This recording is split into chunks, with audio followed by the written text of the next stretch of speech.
Hello again. This is going to be number 11, isn't it? For anybody that's still interested. I noticed the views are going down and down, I think, so I might not do many more. But anyway, anybody that is interested, here's an update. Following on from the ash pan, it's now black. That tie wrap is just holding it in position so it doesn't fall out. But that black colour is because I painted it with this fur tan.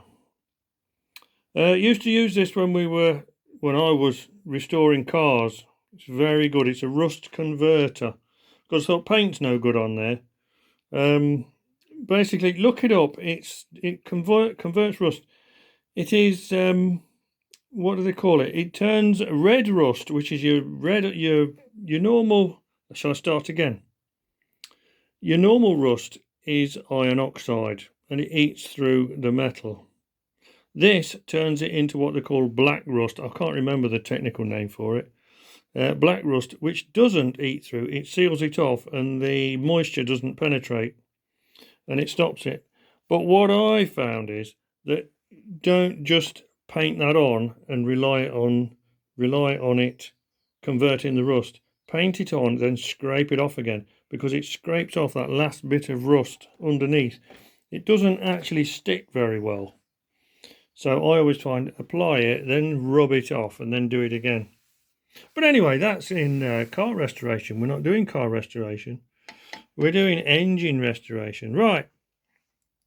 I started on the plumbing with this because I need to get this done before I put the boiler on, obviously. So this is the outlet from the pump and it's coming along there. That's just laying there because that's going to go up to the clack valve on the boiler on the side up here. And then I've got to route the ones from the bottom, the inlet ones. I've got to bring them up to one of the tanks here. So I've not done that yet. But what I have done is I've put this on. Look, there's a clack valve. Why have you got a clack valve down there? It's on the output. Why have you done that? Well, if you shut up and listen, I'll tell you. Because that obviously is a T and it goes there. So instead of it pumping it out, that is an inlet for coming in. I thought I'll make that turn that little block on the bottom, put that clack valve there, so that's a non-return valve. And then I can do this, look. Whee! And I've got this. So I can plug my air line in there, do that, pressurise it and run it off compressed air in my garage here without taking it down the track. And that was always the plan. That's why I've built the rolling road first.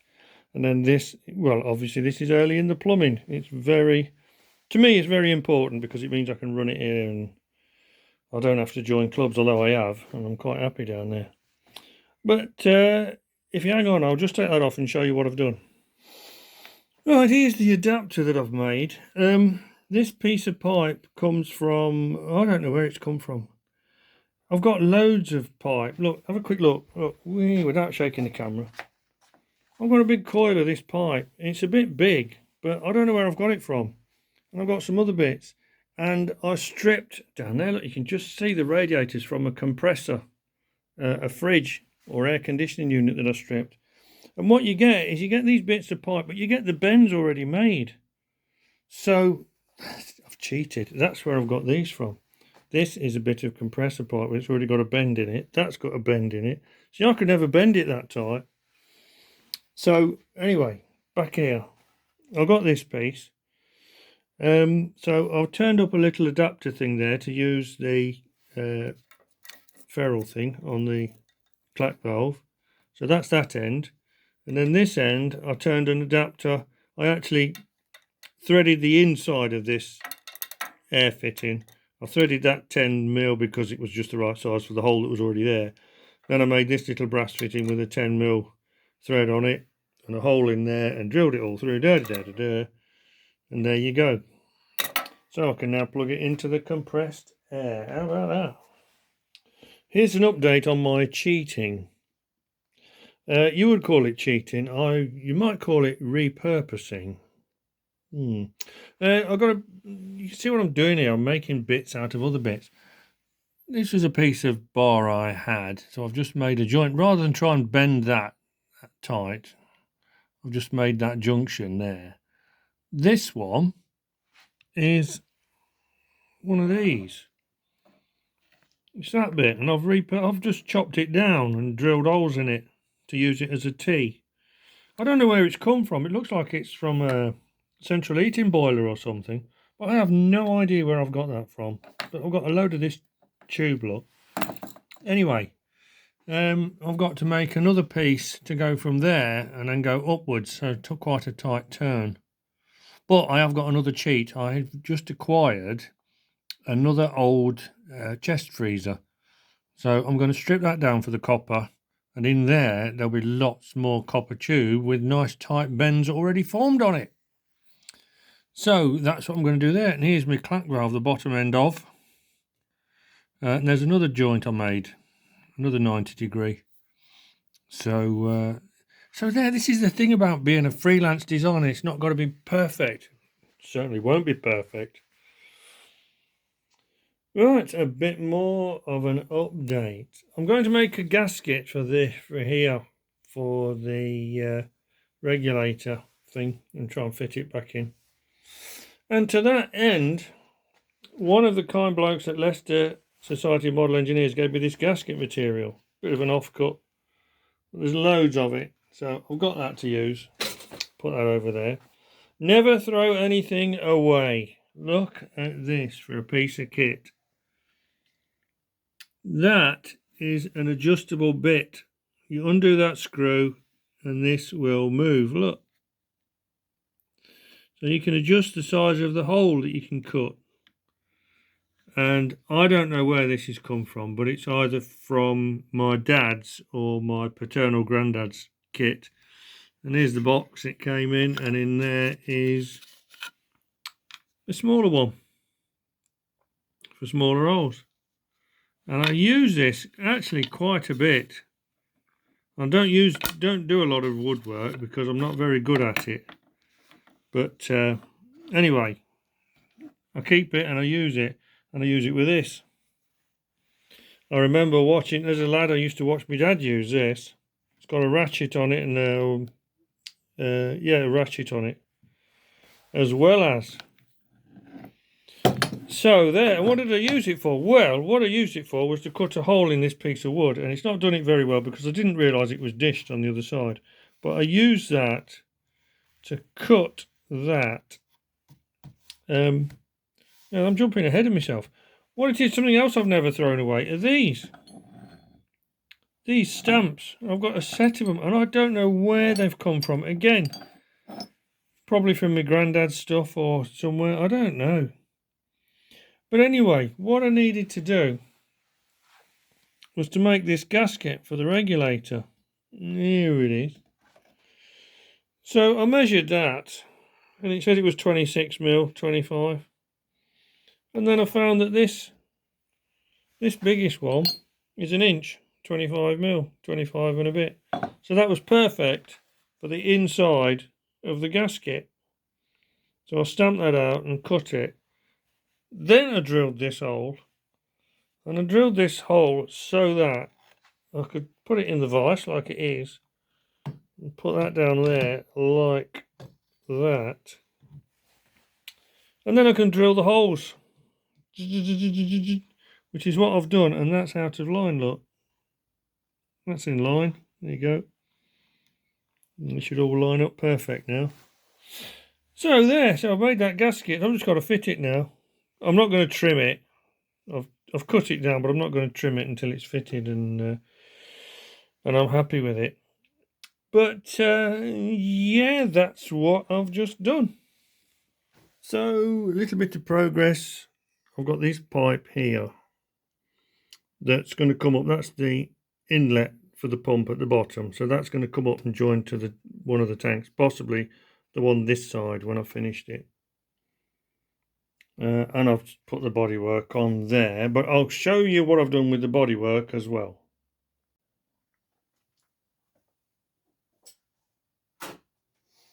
Right, hello again. This is episode 11 then. Simply because if you look at episode 10, somebody very kindly, David, I think his name is, very kindly said that he's bought one in a similar state. Would I carry on making the videos?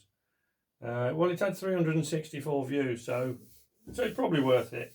I wasn't going to bother because it is a bother. I don't make any money. I'm not really that bothered. But okay, so as long as it's not a hassle, I'll carry on.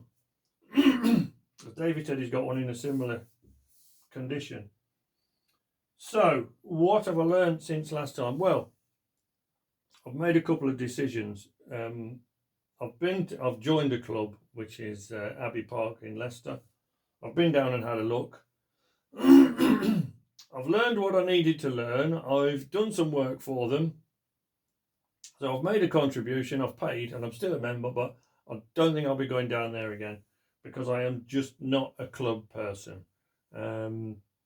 But it has been useful just to join and go for a couple of times.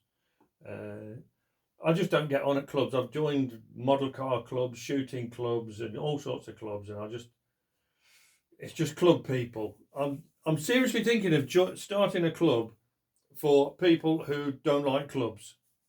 I'm just trying to think of the structure. I think for a head of a club, you need a retired solicitor to be the chairman of the club, so that the committee can all crawl up his arse. But the only problem with starting a club is that when you form a committee, that it's 10 years before any of them talk to the ordinary members. So if I start it now, it might start to work in 10 years. Don't know. But anyway, that's an irrelevance. So anyway, that's being club. Going down to the club though, you get your locos. Excuse me, as soon as I press play, I start to choke. You get locos that are perfect and they're perfectly pinstriped and they're absolutely fantastic and it's great. But going down there, they're not all like that. There are some that are less than that, and a lot less than that. People don't have such high standards. So that's what I'm going for, the lower standards. It was never going to be perfect anyway, but I'm not so fussy now and I'm not so sort of, let's say, ashamed. So it's going to be a pretty low standard, but it's going to be good enough for me. I'm not going to take it down to a club probably, but I'm going to get it so that the next owner can. I'm not going to wreck it just to personalise it, but I'm going to have that in mind. One thing I'm doing is I am going to make the effort to make a superheater. As I said before, I made this to run on compressed air easy enough, but I am going to make a superheater, and I do want to fire it up, even if I take it outside here and fire it up. So there is going to be a certain standard. It's just not going to be very pretty. But having said that, one thing I have done, and I haven't videoed it because I wasn't doing the videos, was this tank. I think I've got some pictures of before I did this. But this is a mishmash of somebody's bits. And the body, well, I'm calling it the bodywork, but the bodywork doesn't match the frame because this reversing wheel on the original, well, this bodywork was made for one which has got the reversing lever. And obviously this has got the wheel. So somebody, when I bought it, I think I've got a picture so I can show that and insert it somewhere. When I bought it, this particular piece was chopped away and it wasn't complete. And as you can see now, there's a tank there. But the idea was that I think you're supposed to make the tank of a certain shape, triangular shape, to fit that. But I haven't, because I thought about it another way. What I did was, I'll put that back.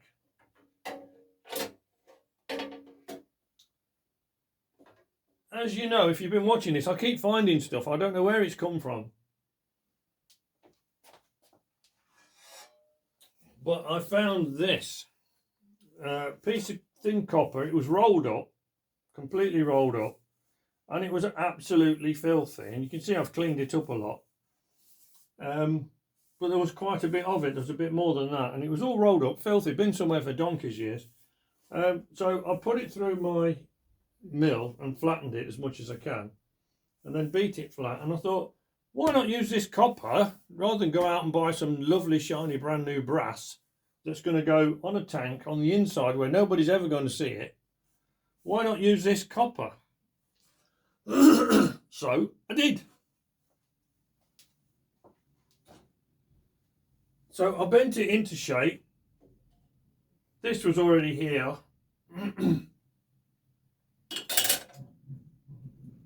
So what happened was, whoever had it before cut this out. So this is part of the original. And so it sort of finished there. So I've made this in copper. This is silicon. I put a piece of silicon on there and propped the top on for a start. And when that had gone, I then put loads more silicon down there. Wrapped some cling film around the top and sat it on while that silicon went hard. This end, you can't see it very well, but it only came as far as there. And I have bent up an extra piece of, I think that might be metal, sheet steel. But I bent that piece and I put that on. And then I've put filler in here. So from a distance you can't see it so well. But like I said, I'm not that bothered about the being a fantastic standard. That's part of the Simplex anyway. It's not supposed to be perfect. I mean, this guy on here has made an effort to put some rivets in, but I'd never do that. So I've made that tank. You can see the copper, soldered it, I've tested it, it doesn't leak. So that's going to be my tank. And the other thing is, I find this with all projects. I did this with my model cars, not with my model cars, I mean when I restored cars. It's psychological, it's a bit of psychology. Just making progress every week, and progress that you can see keeps the project going. It motivates you. If you leave it for a couple of weeks and then you can't be bothered to get back into it, and that's how projects get abandoned. But you can see I've painted that, and that to me it just makes it more pleasant to look at when I come in here. So once I finish doing this superheater, the next thing I'm going to do is I'm going to rub all this paintwork down and paint it so that it all looks a bit smarter. It's just that little bit of progress that you can you can see, and it's a psychological boost when you come in. So when I had a car, my last car was a 1936 MG, and I just used to love opening this garage door, walking in and seeing those wire wheels, and that's what sort of kept me going. And it's the same with this. You walk in and you see a bit of a wreck. It was okay when it was new, obviously, when I first had it, I mean. And it was great to see it. And then all of a sudden you think you're coming in and you're just seeing a wreck every time. If you can see something a bit smarter when you come in. I'm waffling, aren't I? The other bloke made this, who I bought it from. Now, just here, look, hanging in the corner, is a bit of, I understand it's fuel pipe, but it's 10mm, mainly copper. And I've enlarged this hole and made a bit of a mess of that. But that will take, it's a bit of that pipe, that will take that. So what I'm going to do now is I'm going to make this bend to go from here down through into the superheater. So I've got to bend this bit of pipe. Shall I show you what I've done? I'll show you in one take. Look, might as well. So I've got this bit of pipe. I've cut it. I had a long length of it, so I cut it and I've marked it. Well, I want to bend it just there, and that will give me plenty to trim off both ends, because then that goes down into the boiler, and that will need trimming off as well. But the reason I've got these little caps on the end is because I've stuffed it with sand. I've stuffed it with some sand that I had, compacted it in, and then glued these caps on. They're glued on so that the sand is in there. So I'm going to try that, because I want this bend to be as tight as I can get it. And I've been on YouTube, great source, you go on YouTube to see how to bend copper pipe, and nobody bends it very tight on YouTube. They say, oh yes, you do this, you do this. And some of them cop out and say, oh, well, I'll bend it like this, but if you need it any tighter, you need a machine. Well, like I said to you before, if you buy a fridge, inside the fridge, there's little tight bends like this. So somebody somewhere in the world is doing copper pipe that tight, but not on YouTube. So what I'm going to do is I'm going to heat this up to red hot, and then I've got this, which is this is the remnants of a brake pipe bender. And I've mackled it up like that because this will go, oh no, not that end. This will go through it, and then I can use this to bend it. And then while it's red hot, if it does deform, I'm going to whack it with a hammer. Simple as that.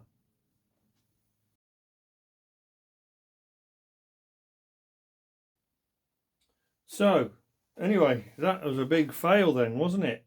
Rubbish. That explains a lot why you never see tight bends in copper. But anyway, there's solutions. We'll get there.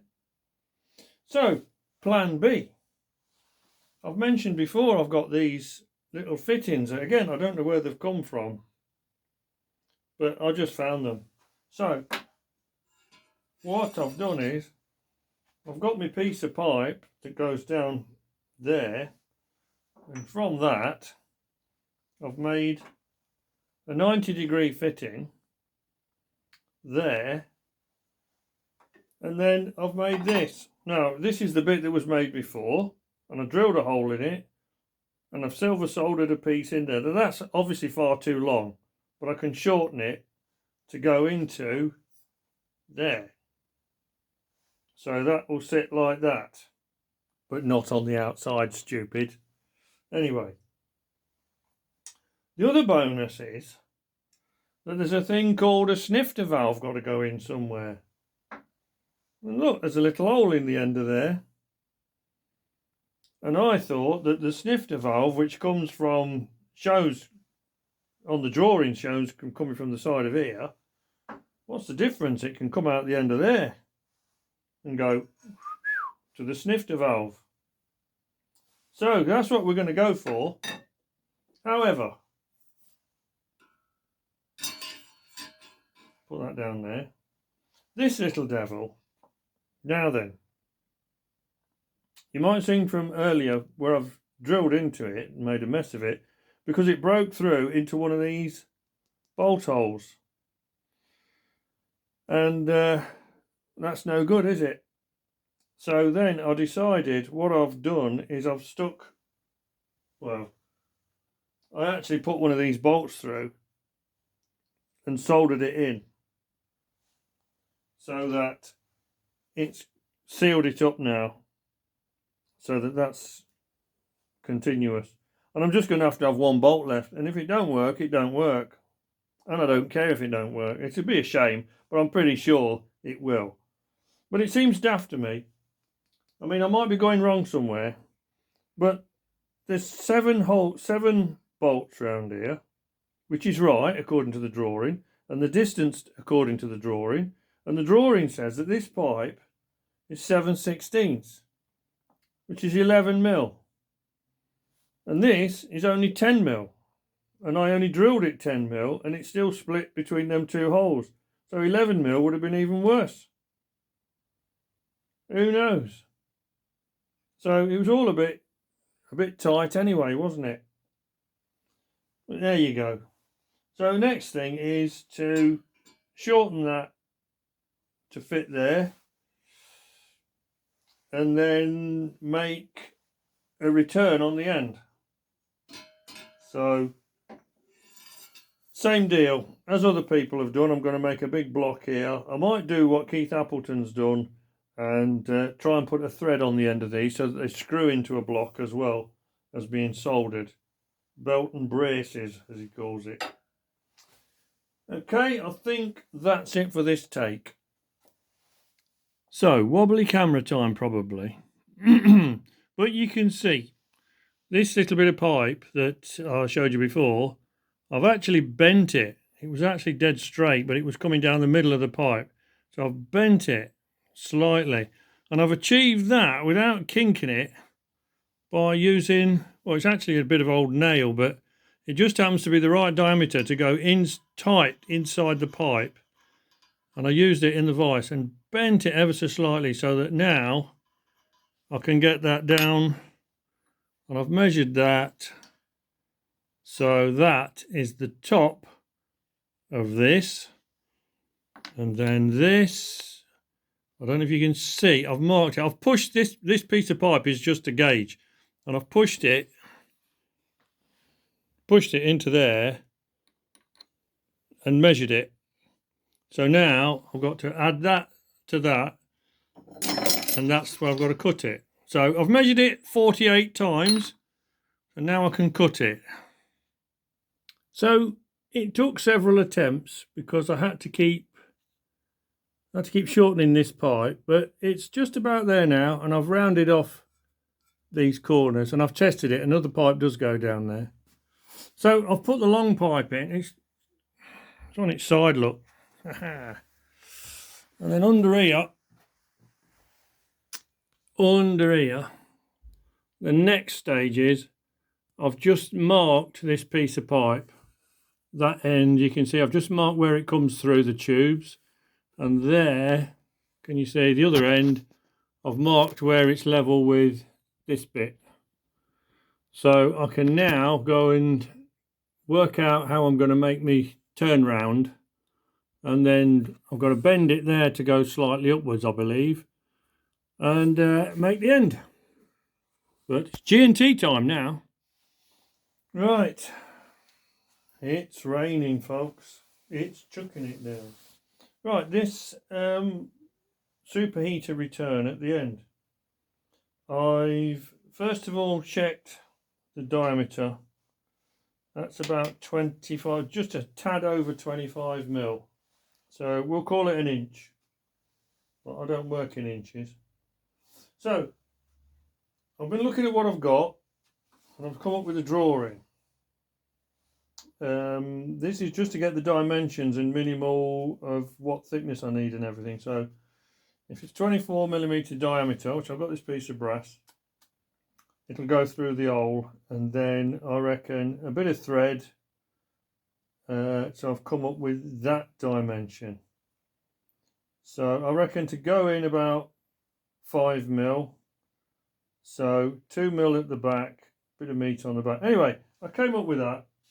And then I've been messing about, and I've got a piece of pipe here. That's about 25, but it won't go through. It's just too big, so I've got to turn it down, but only a bit. So what I thought was, actually, now I've been to look at it, if I've got one there and one there in the diameter, if I then thread them into there, then at the back, because it's the length of it, doesn't really matter. It's in the firebox. It's only the diameter's got to go through there. But once it's in there, it can be 6 inches long, theoretically. So screw that in there, solder it, obviously.